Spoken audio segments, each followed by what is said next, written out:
वराभयकरी सौन्दर्यरत्नाकरी निर्धूता किल पापनाशनकरी प्रत्यक्ष माहेश्वरी प्राणेयाचलवंशपावनकरी काशीपुराधीश्वरी भिक्षां देहि कृपावलम्बनकरी माता अन्नपूर्णेश्वरी माता अन्नपूर्णेश्वरी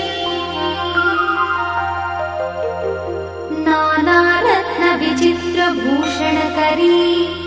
हेमाम्बराडम्बरी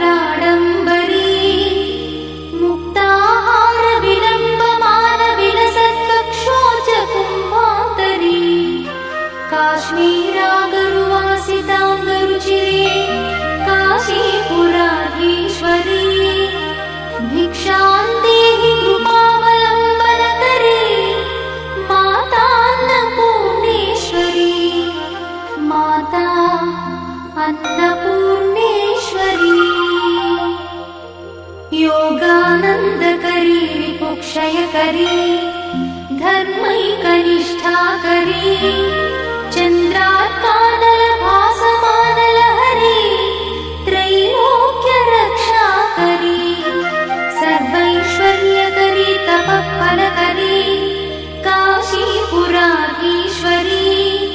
भिक्षां देहि कृपावलम्बनकरी माता अन्नपूर्णेश्वरी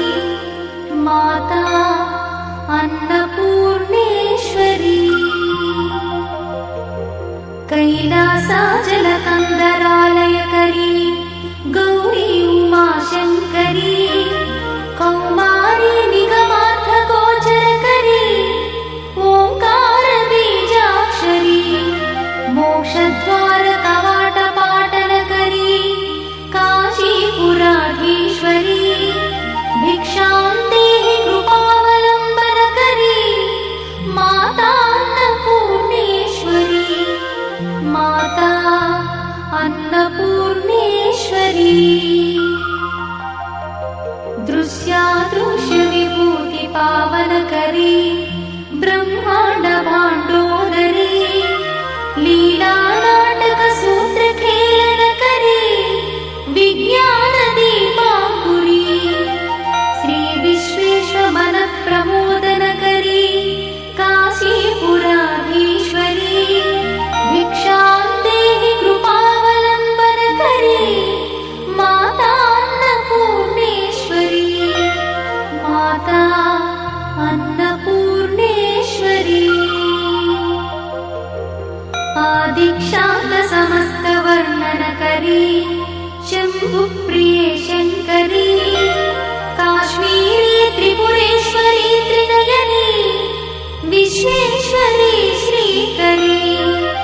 स्वर्गद्वारकवाटपाटनकरी काशीपुराधीश्वरी भिक्षां देहि कृपावलम्बनकरी माता अन्नपूर्णेश्वरी माता अन्नपूर्णेश्वरी उर्वी सर्वजयेश्वरी जयकरी माता कृपासागरी नारी नीलसमानकुन्तलधरी नित्यान्नदानेश्वरी साक्षान्मोक्षकरी सदा शुभकरी काशीपुराधीश्वरी भिक्षां देहि कृपावलम्बनकरी माता अन्नपूर्णेश्वरी माता अन्नपूर्णेश्वरी देवी सर्वविचित्ररत्नरचिता दाक्षायणी सुन्दरी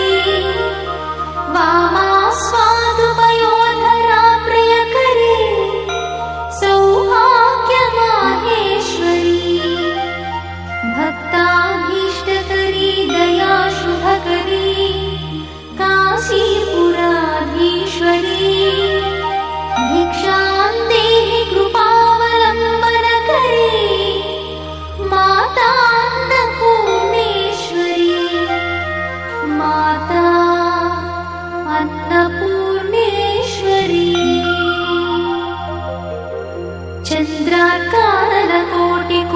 सदृश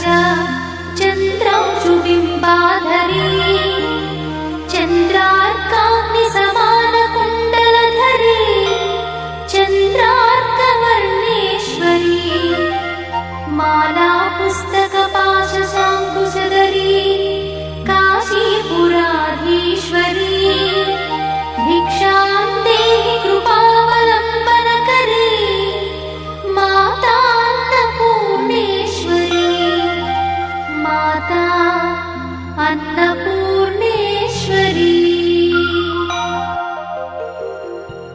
क्षत्रत्राणकरी सदाशिवकरी माता कृपासागरी साक्षान्मोक्षकरी सदाशिवकरी विश्वेश्वरी श्रीधरी दक्षाक्रन्दकरी निरामयकरी काशीपुराधीश्वरी भिक्षां देहि कृपावलम्बनकरी माता अन्नपूर्णेश्वरी माता अन्नपूर्णेश्वरी अन्नपूर्णे सदा पूर्णे शङ्करप्राणवल्लभे ज्ञानवैराग्यसिद्ध्यर्थं भिक्षां देहि च पार्वती माता च पार्वती देवी पिता देवो महेश्वरः बान्धवा शिवभक्तश्च